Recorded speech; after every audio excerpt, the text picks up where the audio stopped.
Ngomong-ngomong Kasyana lahir di Yunani nih, berarti bahasa sehari-harinya menggunakan bahasa Yunani. Benar. Ya kan? Iya, Coba Kak pakai bahasa Yunani, perkenalkan diri atau ngomong apapun itulah pakai bahasa Yunani gitu. Pengen denger. Γεια σας, με λένε Σάνα Μαμούτχαν, είμαι 20 χρονών και σας αγαπώ όλους. Ευχαριστώ. Oke, tepuk tangan.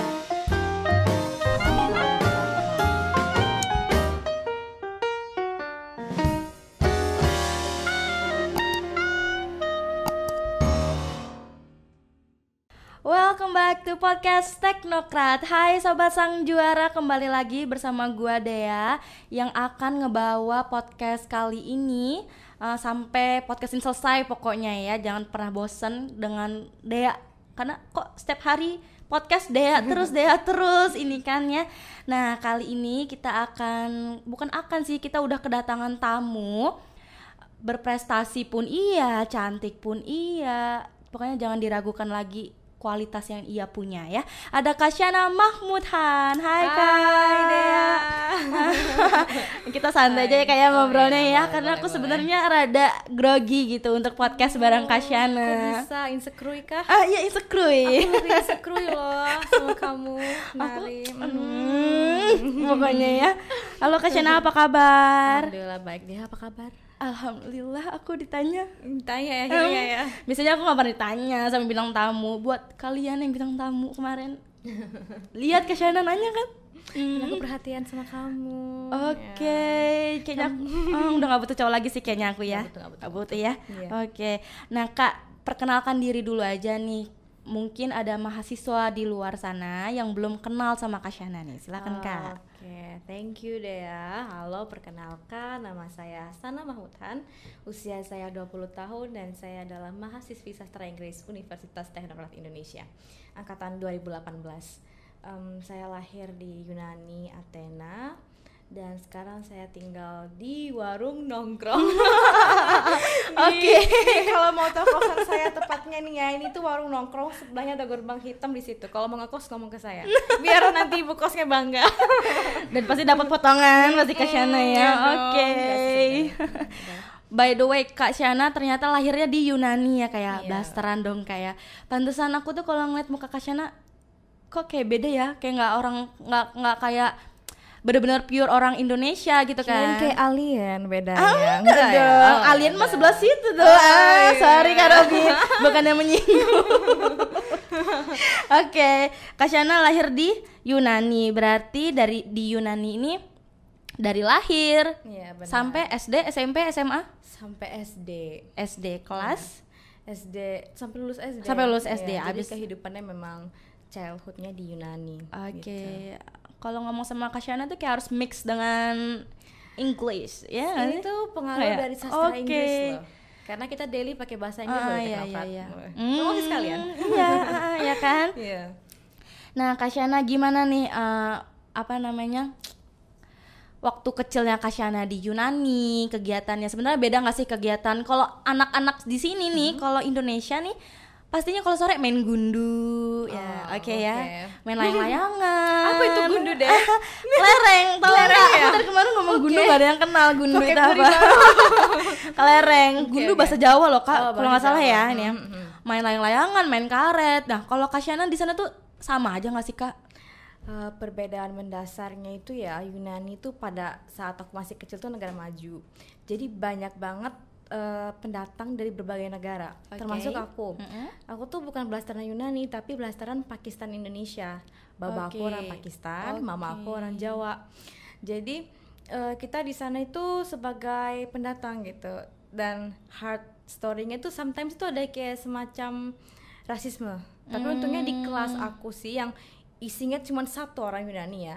Yang asli Yunani cuma satu, sisanya itu orang Pakistan, orang Albania, orang Georgia, orang Cina, orang Afghanistan.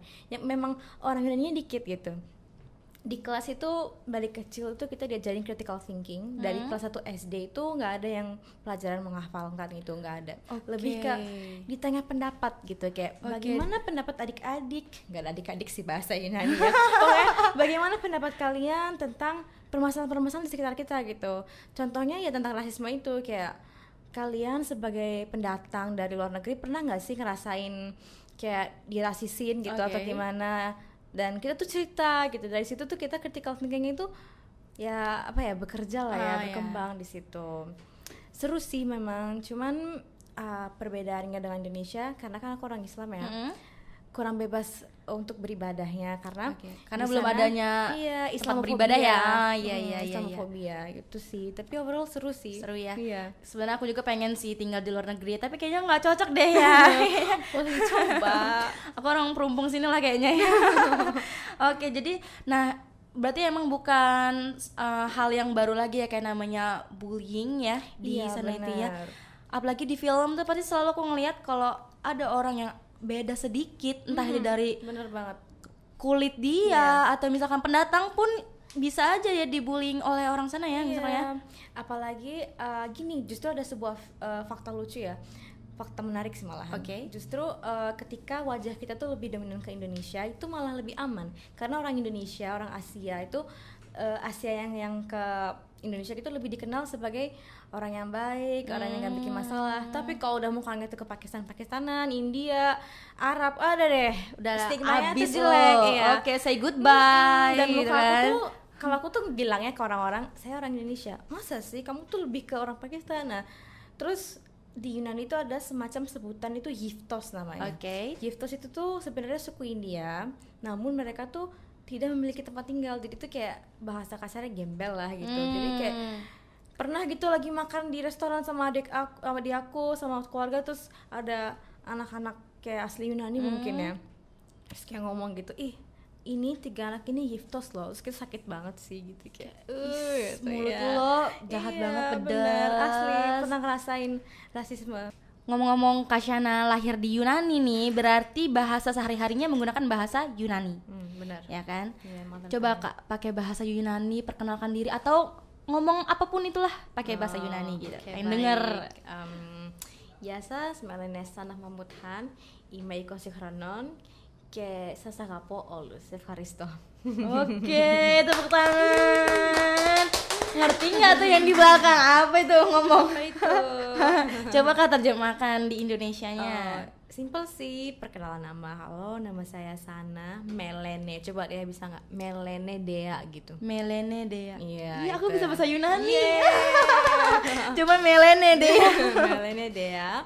Terus aku kasih tahu umurku 20 tahun. Ime ikosikhronon gitu. Ime. Dia umurnya berapa? 19. Ime dekainya. Ime dekainya. Nya. Ya pokoknya gitu ya, kita kalau mau belajar bahasa Yunani lebih detail lagi ya. Nah aku mau nanya juga, karena Kasyana ini pakai bahasa Yunani dari lahir nih, dari owe-owe nih ya, dari lahir langsung bahasa Yunani. Apakah tetap menggunakan bahasa Yunani di rumah atau menggunakan bahasa Indonesia? Oke, baik. Karena mamah itu kan orang Indonesia, baba orang Pakistan. Jadi bahasa komunikasi mereka tuh bahasa Yunani. Jadi aku malah tanya bahasa Yunani. Bahasa Yunani. Iya, pertama belajar bahasa Indonesia itu karena baby sister. Jadi baby sisternya itu tuh langsung banget dari Indonesia, sama sekali nggak bisa bahasa Yunani. Jadi kayak harus aku yang aktif mengerti gimana caranya Dan sebenarnya tuh pas di Yunani tuh udah bisa bahasa Indonesia, maksudnya kayak orang ngomong tuh ngerti. Cuman kayak nggak bisa nanggepinnya aja gitu. Terus waktu pertama kali pindah ke Indonesia, pelan-pelan mulai belajar. Cuman salahnya ya, babysitternya itu orang Betawi, bahasa Indonesia yang dia itu bahasa kasar. Dan itu yang kayak nikah jadi kawin gitu lah. Terus kayak betul. Nada bahasanya tuh kurang bagus gitu. Jadi buset. Begitu. Ada lu jangan macam-macam lu sama gue. Dan aku tuh di forum formal tuh ngomong pakai bahasa begitu. Jadi kayak gorengnya tuh bingung kayak Sana sudah tahu belum perbedaan antara bahasa baku dan enggak tahu. Bahkan tahu enggak sih lo Dea? Waktu ulangan bahasa Indonesia tuh disuruh, gampang banget sih waktu baru pindah ke Indonesia kan. Disuruh nulis satu kalimat menggunakan bahasa baku, dan aku tuh nulis saya lagi makan. Gurunya tuh langsung, ini siapa nih? Oh ya udah nggak apa-apa. Oke, dia maklum ya. Oke, gitu kan. Gitu. Nah aku juga pengen nanya, kalau misalkan Kasyana belajar bahasa Indonesia nih butuh waktu nggak sih Kak? Apakah Kakak nentuin nih, pokoknya aku 3 bulan harus pinter dalam ngomong bahasa Indonesia. Oke, jujur faktor utama pengen belajar bahasa Indonesia, terutama bahasa daerah sih. Karena tau gak sih, aku tuh nggak langsung di Indonesia tuh kayak langsung ke Lampung, nggak. Aku tuh ke Jawa Barat dulu, ke Bandung ya. Tinggal di Sukabumi. Sukabumi. Kumaha? Kumaha Damang. Di Sukabumi dulu, baru ke Jogja. Nah, itu 2 tempat dimana menggunakan bahasa daerah banget. Dan aku tuh kadang ngerasa tuh kalau mereka ngomong bahasa daerah tuh kayak ngejek aku gitu loh. Jadi aku tuh kayak harus lo nih ngomong apa nih gitu kan, biar kayak ya tidak terganggu gitu kan. Nah, jadi itu sih faktor utama aku pengen belajar bahasa. Dan bisa dibilang cepat belajar bahasa Indonesia tuh. Karena memang bahasa Indonesia itu susah banget loh. Dia tuh kayak tensisnya tuh banyak. Susah lah, beda sama bahasa Indonesia, lebih simple, lebih mudah. Makanya bahasa Indonesia adalah salah satu bahasa yang dapat dijadikan sebagai bahasa pemersatu ASEAN. Tepuk tangan buat dia. Ngomong-ngomong tentang Indonesia. bahasa nih ya, kita bakal bacain Gudang Prestasi. Salah nggak sih aku ngomong Gudang Prestasi? Bener ya? Segudang Prestasi tuh kan. Aku selalu dikritik karena Kak Shana pemenang Duta Bahasa ya Kak ya. Oke, nanti aku bakal bacain segudang prestasinya Kak Shana nih, banyak banget, subhanallah walhamdulillah ya. Kalau misalkan ada yang salah dalam aku mengucapkan kalimat bahasa Inggris, tolong dikoreksi Kak ya. Siap. Oke. Dikat aja Mas. Dikat, tolong dikat. Oke. Kak Shana ini juara 3 lomba pidato bahasa Inggris Asian Law Students Association Universitas Padjadjaran pada tahun 2020 ya Kak ya. Baru dong ya ini ya. Oke, say, baru say. Dan ini tingkatnya bukan main, nasional. Oke, nasional. Alhamdulillah ya. Terus kita bacain lagi. Nah, ini juara 3 Duta Bahasa Provinsi Lampung tahun 2020. Oke, baru juga ini. Dalam 1 tahun bisa mendapatkan prestasi langsung jebol 2 ya ini ya. 2020 ya. Sangat pintar sekali kamu Kak Shana. Langsung insecure ya kan. Nah, ada lagi juara 1 lomba pidato bahasa Inggris di DEC ya. Tahun 2019 dan tingkat provinsi. Juara 1 lomba pidato bahasa Inggris ACEC tahun 2018 tingkat provinsi. Bukan main ya. Juara 3 lomba pidato bahasa Inggris LoveCom pada tahun 2018 tingkat Sumatera bagian selatan, Sumbaksel ya berarti ya. Oke. Juara 1 lomba pidato bahasa Inggris Universitas Muhammadiyah Pringsewu pada tahun 2017. Tingkat Kabupaten Pringsewu dan sekitarnya. Zaman SMA say. Oke. Pernah tinggal di Pringsewu Kak? By the way. Oh, di Kalirejo say. Oke, lebih jauh lagi ya. Oke, nanti akan kita bahas ya. Oke. Juara 1 lomba pidato bahasa Inggris SMA Negeri 1 Pringsewu. Bangga ini. SMA Negeri 1 Pringsewu masuk nih ya di podcast Teknokrat yang akan hits, yang melejit. Tingkat Kabupaten Pringsewu dan sekitarnya. Juara 2 lomba debat bahasa Inggris MKKS Lampung Tengah. Dan yang terakhir juara 2 lomba kreasi hijab. Ini paling gak nyambung nih. Oke, ini yang paling beda sendiri nih ya dengan lainnya. SMA Negeri Trimurjo. Oke, mantap. Jadi ini yang mana nih SMA-nya? Trimurjo apa yang mana nih Kak? Jadi SMA aku tuh di Kalirejo Lampung Tengah, SMA Negeri 1 Kalirejo Lampung Tengah. Mantap ya. Jadi memang Kak Shana ini lomba nih kalau aku lihat pidato speech terus ya. Berarti emang udah terbiasa untuk public speaking ya Kak ya. Memang suka public speaking dari kecil. Dari kecil ya. Karena memang Kakak dari kelas 1 G udah diajarinnya critical thinking ya. Benar-benar menyuarakan pendapat. Sebenarnya tuh ada loh beberapa achievements yang nggak ditulis. Oke, masih banyak banget ya ternyata. Soalnya kayak bingung ntar tuh tingkat apa ya, tingkat se-Yunani kayak gitu kan. Yunani ada kabupaten nggak ya kira-kira ya, kecamatan atau gitu gimana kan. nih? Mau nebak nggak lomba apa? Lomba apa nih? Kamu bisa nebak nggak aku yang kayak gini? Kamu bisa balet Kak. Kamu berarti bisa kaki yang gini-gini nih Kak. Iya bisa, udah sampai tahap itu. Oke, ternyata Kak Shana bisa balet. Oke, itu zaman SD ya. Zaman SD tapi. Nah ini yang terakhir nih. Kenapa kreasi hijab ini? Emang berarti dari dulu udah pakai hijab kah? Atau gimana? Perjalanan hijab aku tuh pertama kali pindah ke Indonesia tuh ya. Bahkan aku tuh yang kayak lihat orang pakai jilbab tuh, ih apa sih emang nggak panas? kayak aku tuh nggak bisa melihat nilai estetika ketika dari orang pakai jilbab ya, ribu banget ya gitu ya. Iya. Dan kayak aku tuh nggak mungkin deh pakai jilbab kalau aku gitu ya, aku mikirnya dulu gitu. Terus berjalannya waktu sekolah, jadi sekolah nih perjalanan pulang kan sekolah udah wajib pakai jilbab. Pulang tuh ya udah copot gitu kayak ya Allah kerdus ya, sekali kamu ke Shalini ya, Shalini banget. Nah terus pas SMP kelas 2 ini ada tragedi ya, bolehlah sedikit diceritakan. Jual kisah. Ada aku meninggal. Sedangkan aku tuh selalu membayangkan kita tuh bertiga gitu, ketika ada orang terdekat kamu meninggal, kamu tuh bakal berpikir loh, oh iya ya, kematian tuh masih dekat itu. Disitulah hidayah menepuk lagi, menutup pintu hati Shana. Dan aku lebih dekat ke agama, aku belajar agama, terus jadi kayak emang udah saat aku pakai jilbab ya gitu. Dan dari situ udah istiqomah, meskipun kayak belum 100% benar cara berpakaiannya, tapi udah seenggaknya udah mencoba untuk menutup rambut ini ya kak ya gitu. Berarti kakaknya sebenarnya 3 bersaudara. Adik kakak yang terakhir berarti ini ya. Karena yang aku tahu adik kakak yang nomor 2 ini hits nggak? Hits banget sih sampai terdengar oleh kuping aku ya, adik kakak ya. Tapi nggak ada ininya loh kak, kamu sama dia ini maksudnya nggak ada miripnya. Masa sih? Malah aku ngira kamu adiknya. Iya, lebih gede dia. Iya. Kayak aku tuh memang banyak beban kali ya. Jadi menciut. Ya. Berendam kak di minyak, ini kan minyak tanah itu kan biar ngembang. Oke deh ya, kamu pengen bunuh aku kayaknya ya. Iya kan, ibaratkan kayak bola bekel kan mengembang gitu kan. Oke, nah kita balik lagi ke fokus nih ya. Yang baru menang ini juara 3 lomba pidato bahasa Inggris Asian lagi kan? Boleh. Asian Law Students Association Universitas Padjadjaran 2020 tingkat nasional nih kak, yang terbaru ya. Bisa dijelasin gak sih kak pesertanya ini? Kalau konteks nasional berarti kan dari provinsi mana-mana aja kan ya?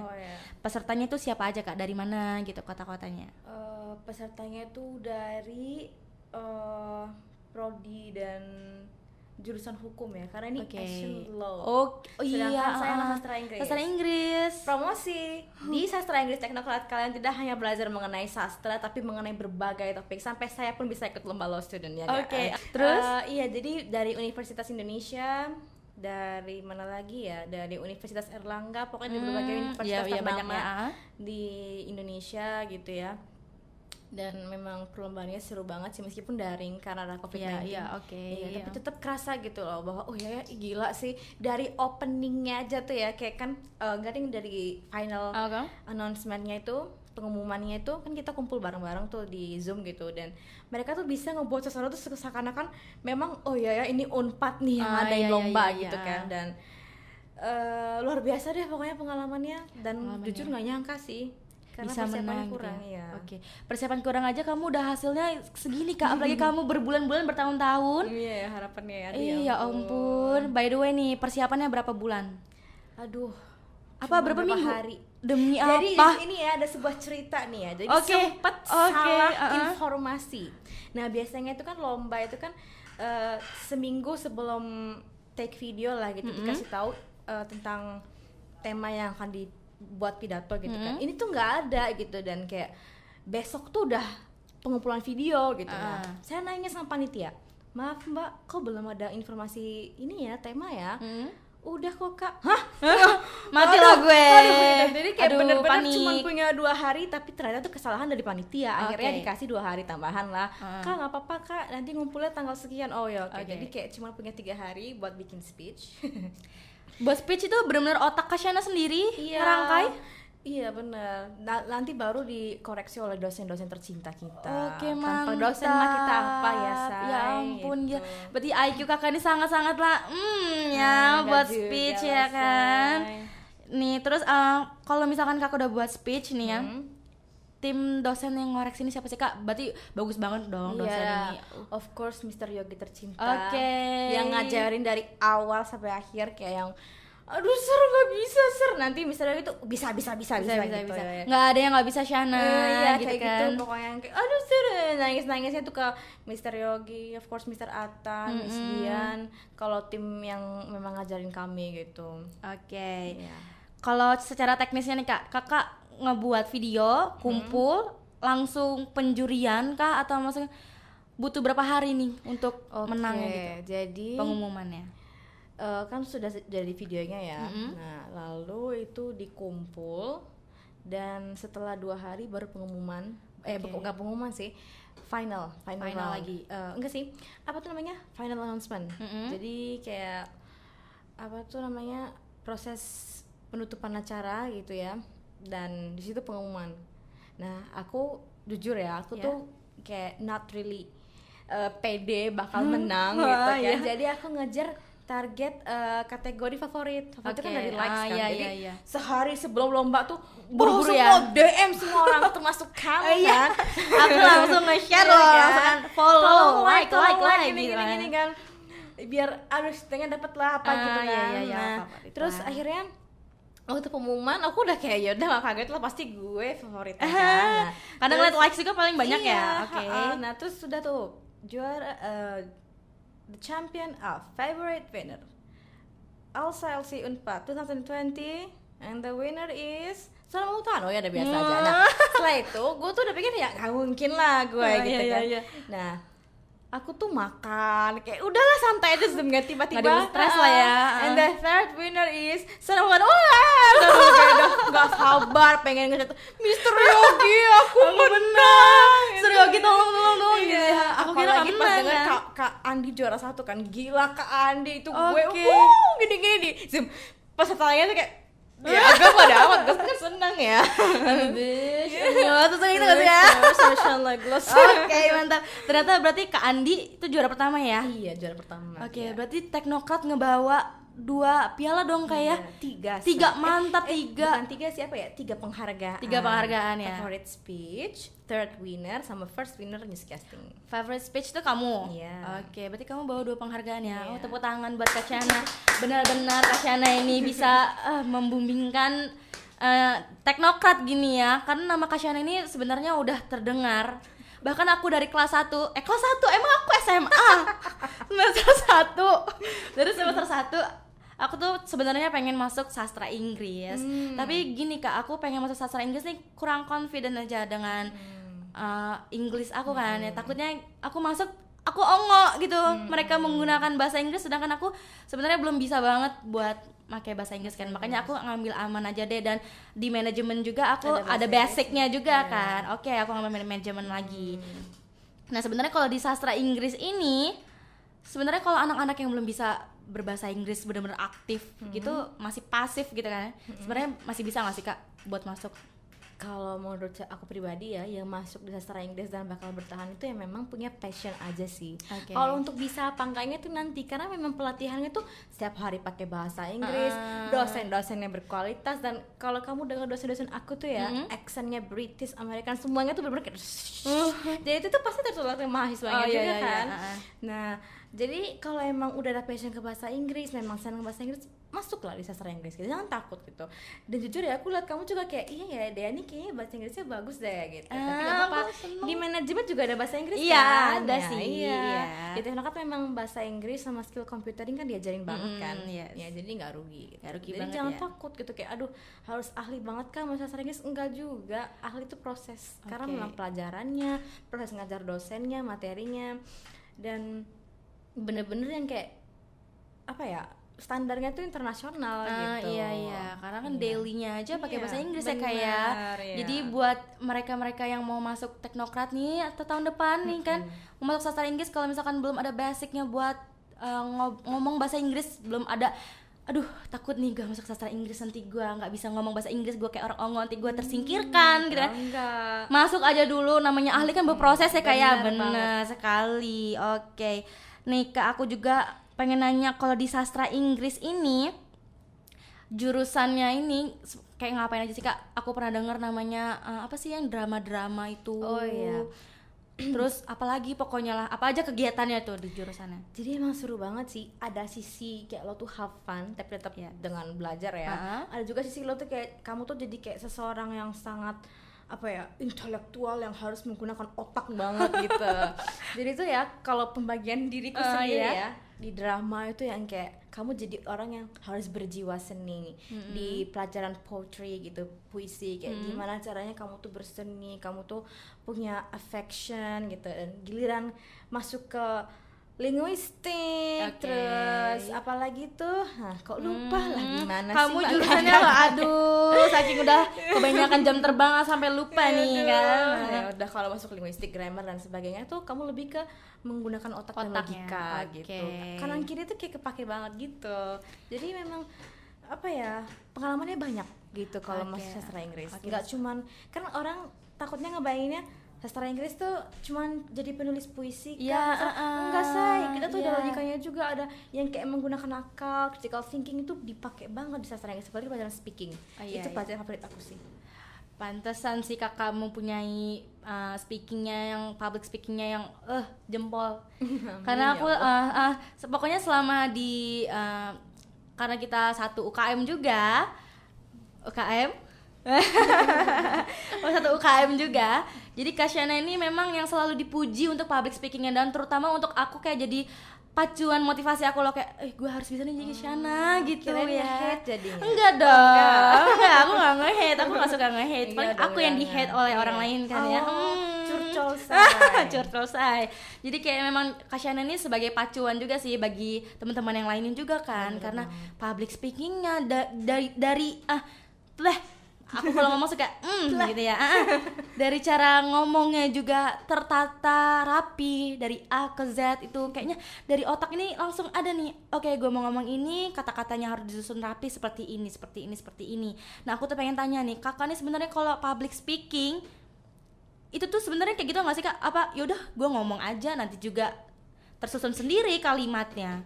Gimana ya, kalau untuk saat ini udah yang kayak ngomong tuh memang udah tersusun. Tapi awalnya tuh enggak loh, kayak butuh latihan, butuh proses.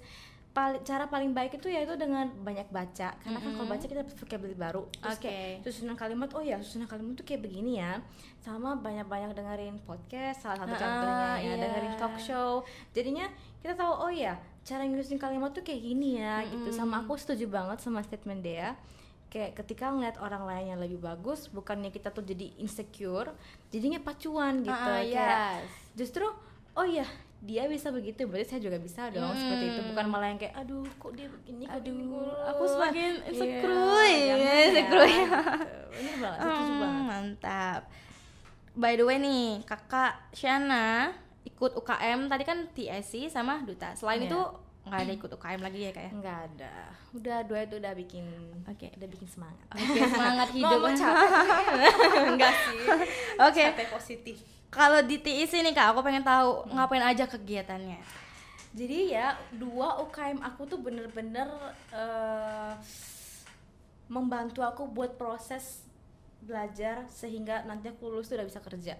Kalau di TIC itu aku tuh dilatih critical thinking, konten di otak aku itu benar-benar diasah gimana caranya tuh aku berwawasan gitu. Kalau di TIC, cuman kurangnya TIC kurang diajarin soal hospitality. Nah, giliran di Duta aku diajarin banget soal hospitality, caranya ngomong sama orang, bertemu orang-orang, terus gimana caranya mengambil hati orang gitu. Jadi memang 2 UKM itu saling membantu, termasuk appearance. Kita nggak bisa bohong ya, penampilan itu sangat penting loh. Iya, betul. Bukan berarti kamu harus cantik, enggak. Harus good looking. Good looking itu maksudnya penampilannya tuh rapi gitu, pakaiannya yang dipakai juga pakaian sesuai. Muka gitu. Terlihat fresh gitu ya kak ya.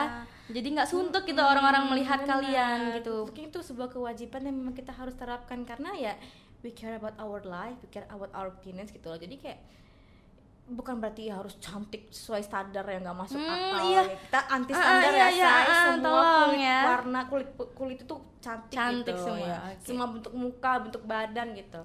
Tapi soal penampilan rapi adalah sesuatu kewajiban yang kita semua harus memilikinya.